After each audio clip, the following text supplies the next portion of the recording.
There is a particular kind of quiet that does not fade into the background noise of a man's mind. It lingers. It echoes. It becomes the thing he reaches for in the middle of the night, when sleep will not come. The presence he feels in empty rooms long after the door has closed behind him. This is not the silence of someone who has nothing left to say. It is the silence of someone who has discovered something far more valuable than words. And without knowing why, without understanding the mechanics of what is happening inside him, a man finds himself returning to that silence again and again, not because he is summoned, but because he cannot locate its source anywhere else. What creates this kind of imprint? Why does one woman's absence feel like a void that cannot be filled, while another's feels like relief? The answer lives in a place most of us never think to examine: the unconscious architecture of the psyche, the part of us that makes decisions long before the rational mind catches up. Carl Jung spent his life mapping this territory. He understood that what we do not consciously choose, we unconsciously repeat. And in love, this truth becomes the difference between being remembered and being replaced. We are going to spend the next 30 minutes walking through a doorway that most people never find. Not because it is hidden, but because they are too busy knocking on doors that were never meant to open. You will understand by the end why certain silences feel like abandonment and others feel like home. Why the woman who stops reaching out is sometimes the only one a man cannot stop thinking about. And more importantly, how to locate within yourself the kind of quiet that does not beg to be heard, yet somehow becomes unforgettable. Number 1. The silence that screams. There is a version of quiet that has nothing to do with peace. It is the stillness of a held breath, the silence of someone who has stopped speaking, not because they are full, but because they are terrified of what might happen if they open their mouth. This silence feels like a pause on the surface, but beneath it, everything is moving too fast. Fear, anticipation, the desperate hope that if she just waits long enough, he will finally notice. But have you ever noticed that the things we wait for most desperately rarely arrive? Jung observed that the unconscious mind does not respond to force. It responds to symbols, to patterns, to the energy we emit whether we intend to or not. When a woman falls silent because she is afraid of losing someone, she is not actually silent. She is broadcasting a frequency of panic on every channel her body possesses. Her nervous system is in a state of alarm. Her heart is racing. Her thoughts are spinning. And the man on the receiving end of this, even if he cannot name what he feels, registers it instantly as pressure. Imagine walking into a room where someone is pretending to be calm, but you can feel the tension in the air. You cannot see it. You cannot hear it. But your body knows. Your instincts tell you something is wrong. This is what fearful silence communicates. It says, without words, I am depending on you to fix me. I am waiting for you to validate my existence. If you do not return, I will collapse. And men, whatever else they may be, are not wired to move toward collapse. They move toward stability, toward the woman who seems to stand on ground that does not shake beneath her. Why does this matter so deeply? Because the fear of abandonment, when it lives in the unconscious, creates a paradox. The more you try to hold on, the more you trigger the very thing you are trying to avoid. Jung said, "What you resist not only persists, but grows in size." The energy of resistance, of desperate clinging, repels exactly what it wants most. It is the law of psychological gravity, and it operates whether we believe in it or not. Think of a woman who has built her entire emotional world around one man. She does not say this out loud. She would never admit it. But inside, she has handed him the keys to her peace. When he pulls away, even slightly, her system registers it as a threat. She does not know what to do except disappear, to go quiet in the hope that he will notice the absence and come running back. But the absence she creates is not filled with presence. It is filled with fear, and fear has a smell. Men may not be able to describe it, but they can certainly run from it. A client once described this dynamic to me in a way I have never forgotten. She said, "I stopped calling him. I stopped texting. I thought I was being strong. But inside, I was checking my phone every 3 minutes. I was composing messages in my head and deleting them. I was watching his online status like it was the stock market, and my survival depended on it. And when he finally did reach out, weeks later, I was so depleted that I answered with relief instead of presence. He felt it, and within a month, he was gone again. This is the tragedy of the unconscious trap. You believe you are playing a game of strategy. You believe you are being mysterious or strong or independent. But the energy beneath your silence tells a completely different story. And that story is the only one he hears. Jung spoke extensively about the shadow, the parts of ourselves we refuse to acknowledge. For many women, the shadow contains the fear of being unworthy, the terror of being left, the belief that love must be earned through performance. When these elements remain unconscious, they leak into every interaction. They turn silence into a weapon instead of a sanctuary. They make absence feel like punishment instead of presence. But there is another kind of silence, and it is this second silence that changes everything. Number 2, the silence that heals. If fearful silence is a clenched fist, silence from within is an open hand. It does not grab, it does not demand. It simply exists, and in its existence it creates a space that others long to enter. This is the silence Jung referred to when he wrote about the individuated self, the person who has done the difficult work of integrating their shadow, who no longer needs another to complete them, who can be alone without being lonely. This silence is not a tactic. It is not something you do to get a reaction. It is something you become through the slow, often painful process of returning to yourself. Consider the difference between a lake that is agitated and a lake that is still. The agitated lake reflects nothing clearly. Its surface is broken, chaotic. You cannot see yourself in it. But the still lake, the one that is settled, becomes a mirror. It shows you what you did not know you were looking for. This is what a woman who has found her inner quiet does to a man. She reflects him back to himself, not through words, not through effort, but simply by being present in her own wholeness. Why is this so compelling? Because most people spend their entire lives searching for someone who can hold space for them without trying to fix them, without needing something in return. The woman who has cultivated silence from within does exactly this. She is not waiting for him to fill her. She is already full. And that fullness creates a magnetic pull that no amount of chasing could ever replicate. Jung wrote, "The meeting of two personalities is like the contact of two chemical substances. If there is any reaction, both are transformed." But transformation requires a container. It requires a space where change can happen without force. The woman who embodies authentic silence provides that container. She does not rush to fill awkward pauses. She does not panic when he withdraws. She trusts that what is meant to remain will remain, and what is meant to leave will leave, and neither outcome defines her worth. There is an image from religious tradition that captures this state perfectly, though its meaning goes far beyond doctrine.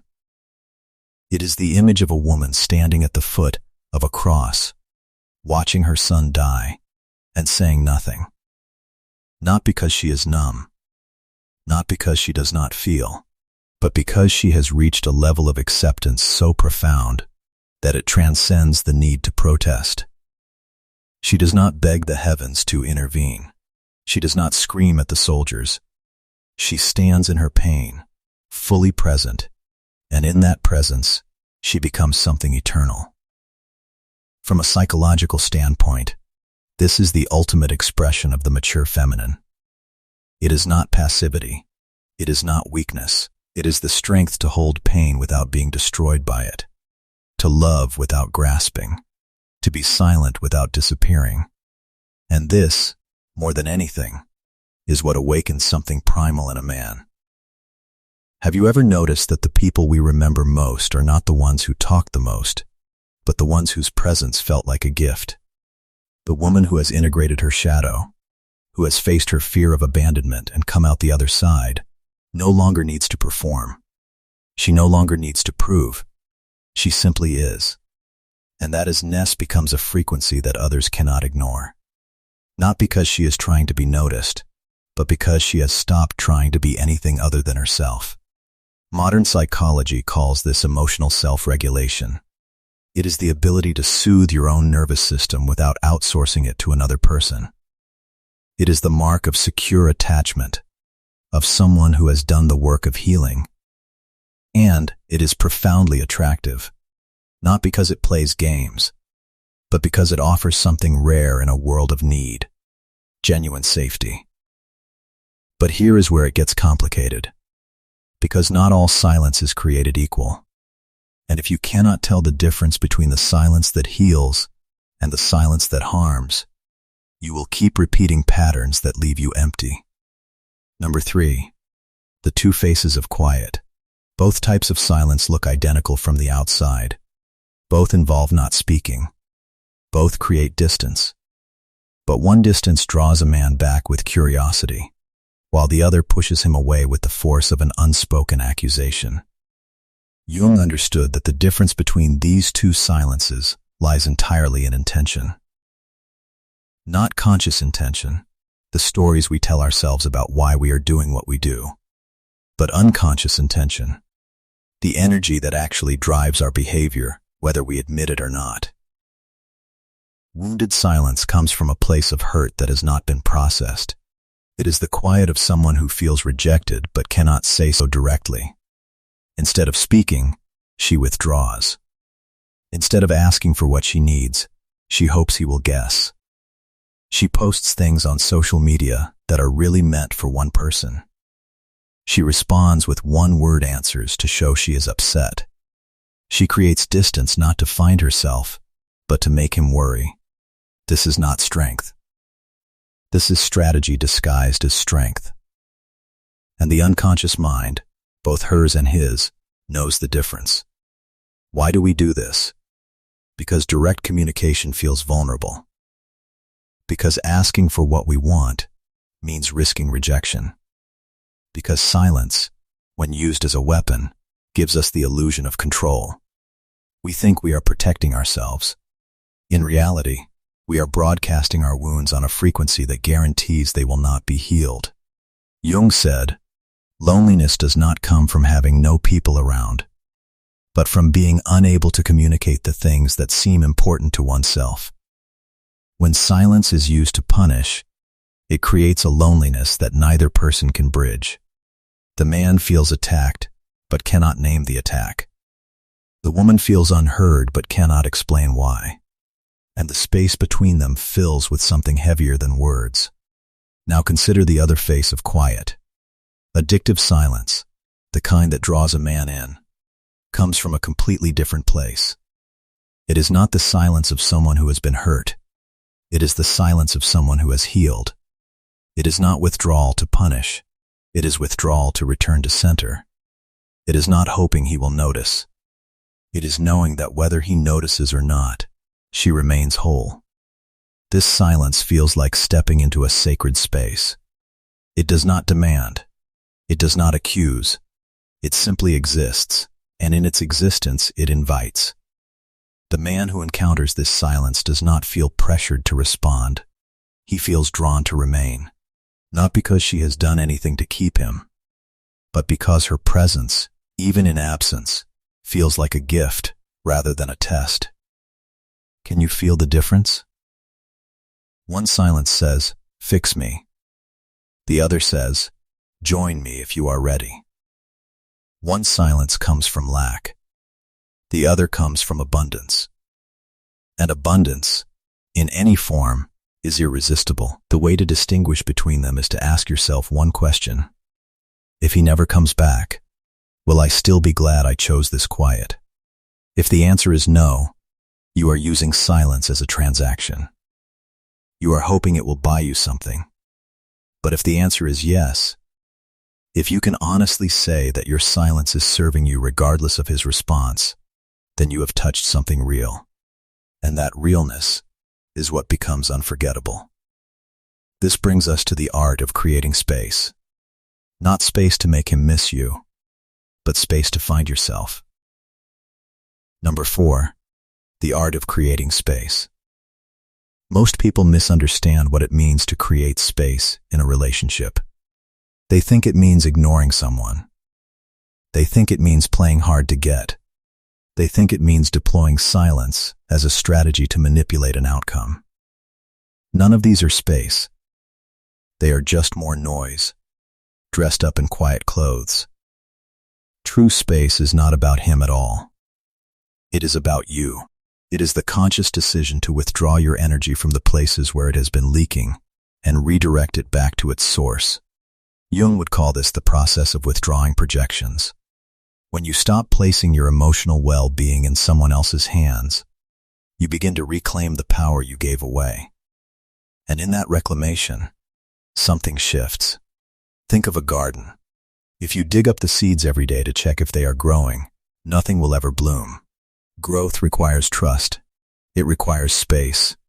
It requires the willingness to let things happen in their own time, without interfering. This is what creating space in a relationship looks like. It is not abandonment. It is trust. Trust in yourself, trust in the process, trust that what is meant for you will not miss you. But how do you actually do this? Not by locking your phone in a drawer or forcing yourself not to text him. Those are external behaviors. They mean nothing if your internal state is still screaming for contact. True space begins internally. It begins when you notice the urge to reach out. And instead of acting on it, you sit with it. You ask it what it wants. You let it speak without letting it drive. Jung believed that the unconscious communicates through symbols, through images, through the language of dreams and intuition.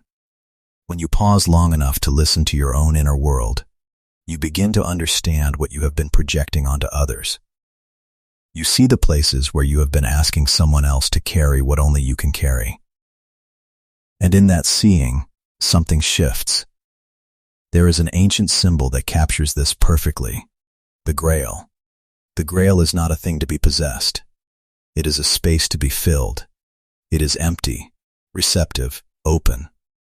And in its emptiness, it becomes capable of holding the most precious substance imaginable. This is the feminine principle at its highest expression. Not grasping, not demanding, but creating a container so whole that what is valuable naturally finds its way there. When you create space from freedom, you become like that Grail. You are not chasing. You are not performing. You are simply present, open, available to what is real. And that presence, more than any strategy, more than any silence deployed as a weapon, becomes the thing a man cannot walk away from. Why? Because he has never encountered it before. Because every other woman has wanted something from him, has needed him to validate her, has made him responsible for her emotional state. But you, in your quiet wholeness, ask nothing. You simply are. And that is Ness becomes a mirror in which he sees his own lack, his own need, his own hunger for something real.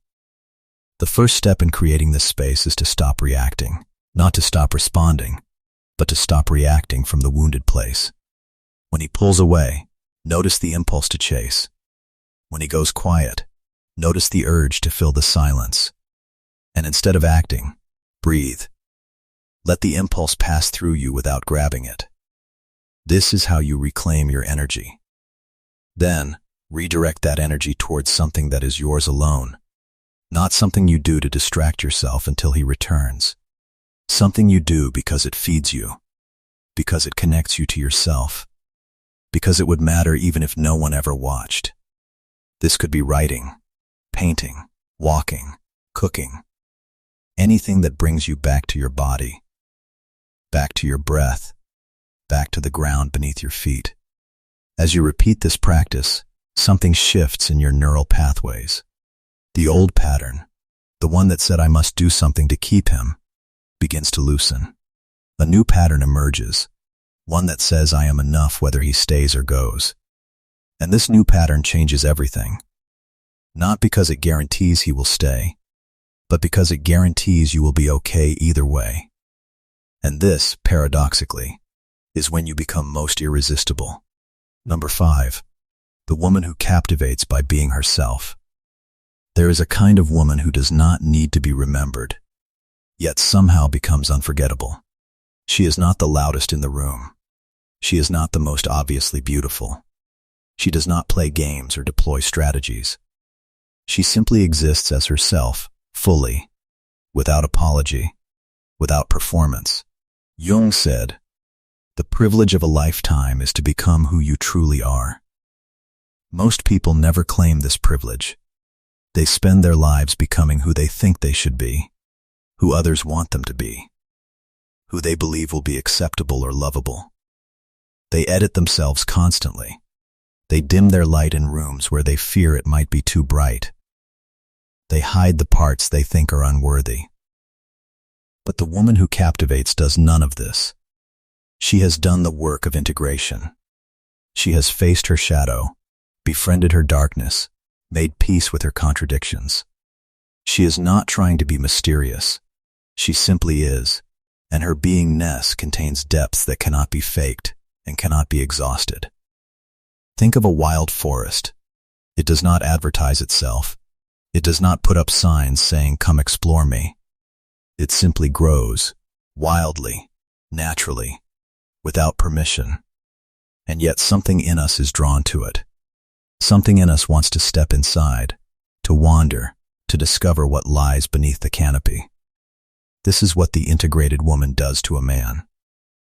She does not beckon. She does not chase. She simply is, and her being becomes an invitation that needs no words. Why is this so powerful? Because most people are starving for authenticity. They are surrounded by performance, by people trying to be what they think will be accepted. When they encounter someone who has stopped performing, who has stopped editing, who simply exists as they are, it hits them at a level deeper than conscious thought. It awakens something they did not know they were missing. From a psychological perspective, this is the shift from persona to self. The persona is the mask we wear for the world. It is who we pretend to be. The self is who we actually are beneath the mask. Most people never move beyond persona. They live and die performing. But the individuated woman has removed the mask. And in its absence, she becomes a mirror that shows others their own masks, their own performances, their own longing for something real. This cannot be faked. You cannot decide to be authentic as a strategy. The moment you try to use authenticity to get something, it becomes just another performance. Men feel this instantly.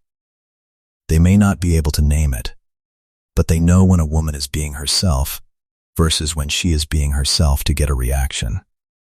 So how do you return to yourself when you have spent years performing?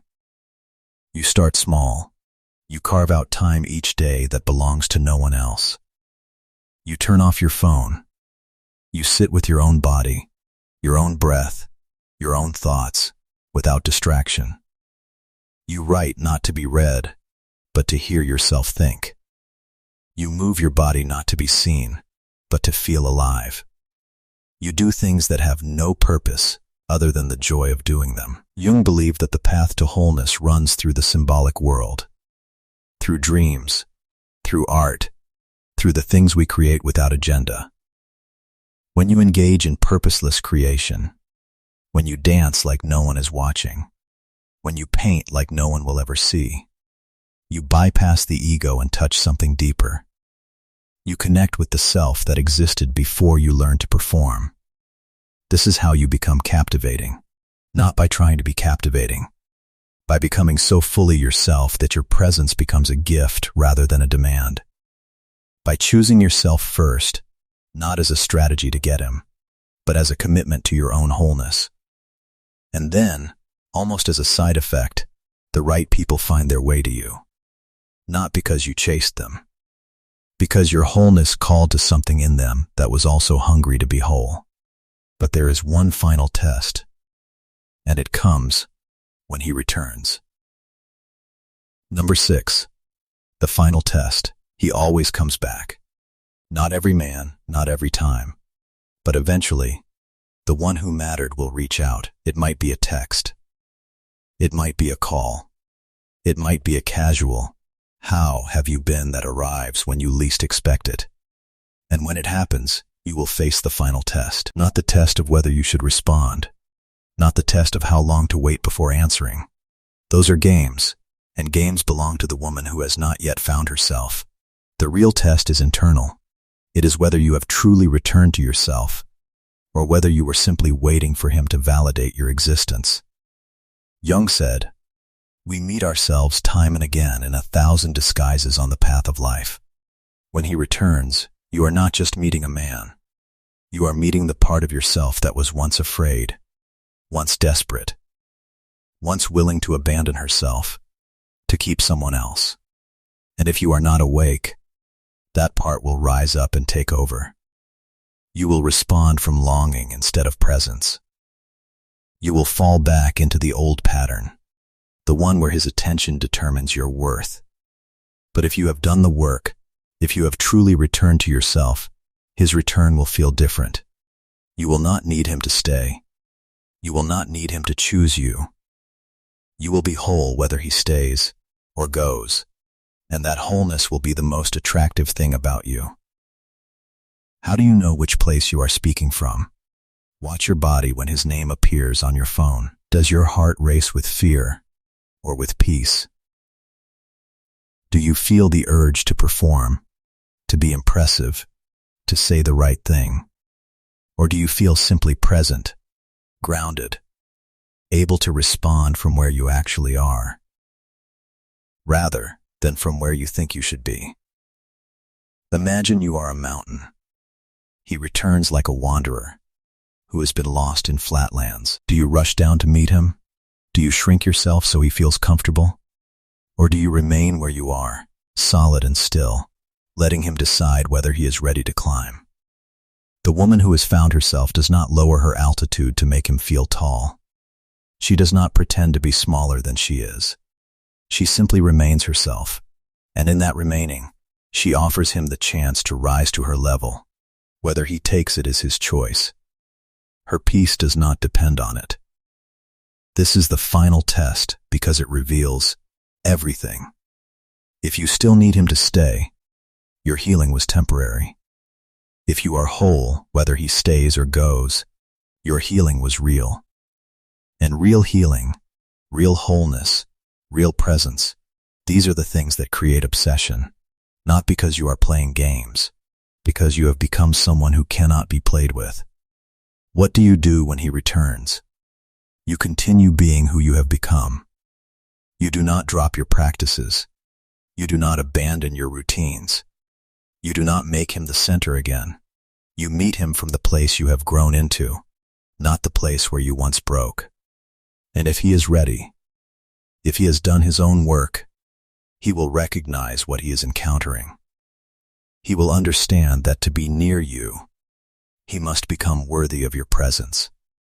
And if he is not ready, if he is still living in his ego, still wanting you to shrink, still needing you to perform, then his return will be brief.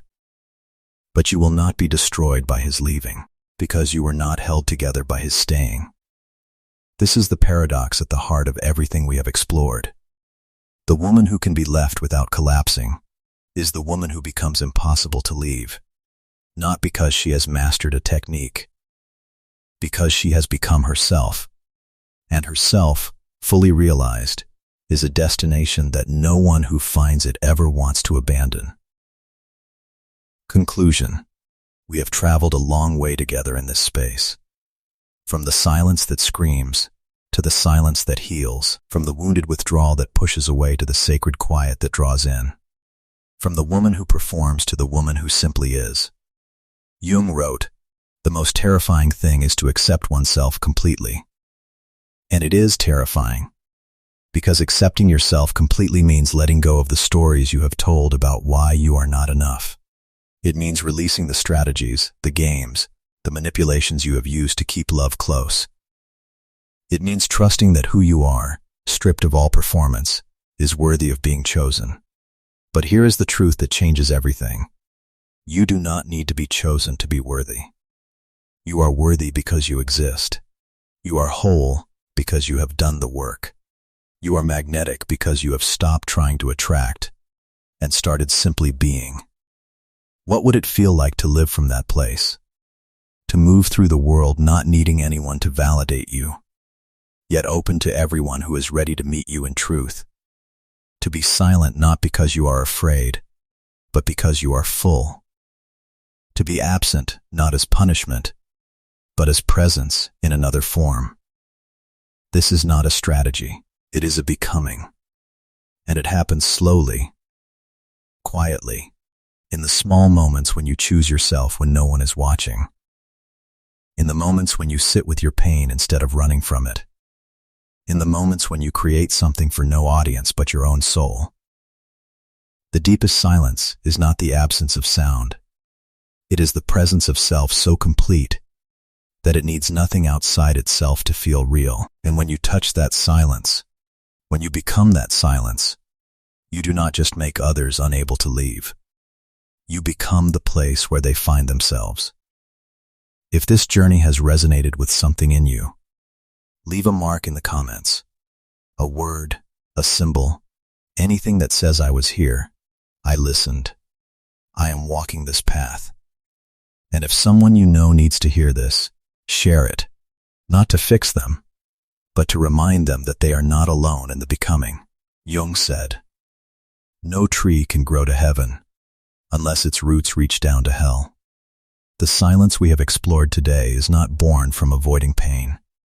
It is born from walking through it, from integrating it, from making it part of who you are without being defined by it. This is the work, and it never ends. But neither does the becoming. Let your silence be the echo someone hears when they are alone with themselves. Let your presence be the thing they remember when they have forgotten everything else. And if someone is ready, truly ready, they will find their way back, not because you summoned them, because your wholeness became their compass